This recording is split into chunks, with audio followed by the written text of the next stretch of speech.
The origin of Frankenstein really goes back to 1816 on the shores of Lake Geneva, a very, very famous ghost story writing competition held by Lord Byron at the Villa Diodati, which was his home in exile from England after past bad deeds, kind of chucked out of the country.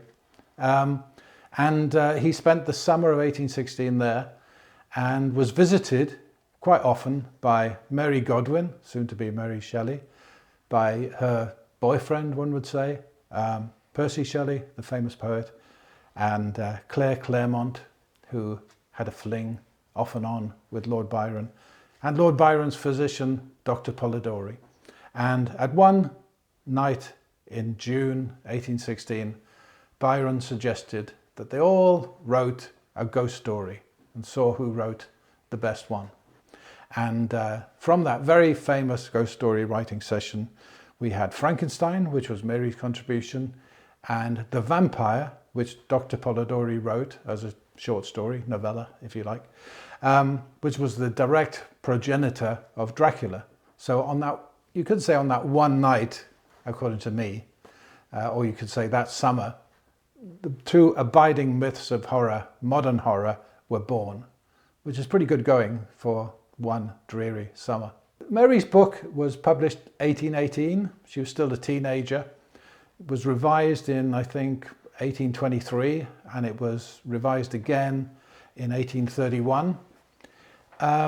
It was a success, but not a huge success. It wasn't a gigantic bestseller, but she was still around to see it adapted for the stage. There was a stage show particularly called Presumption, or The Revenge of Frankenstein, or something along those lines. And it was when it became a stage play that it really took off like crazy. People were freaked out, and actually it became a sensation. So it's really interesting in the genesis of modern horror that when it became a theatrical, dramatic form, that's when it really became kind of mythic in dimensions. You know, we suddenly, from something that was barely a paragraph in the book, i.e. the lab scene, now we have one of the most iconic scenes in cinema, you know, realized on stage for the first time. You realize you can't skimp on that if you're telling the story dramatically.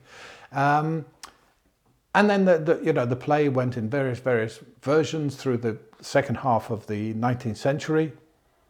The first film that was made of Frankenstein was Edison's Frankenstein. Of course, Thomas Edison being famous father of electricity. Not much irony there, you know, inventor of the electric chair, not much irony there. It's very, very dated and stagey and almost ridiculous to watch now. But it's funny that someone like Thomas Edison will actually choose, of all things, to make Frankenstein.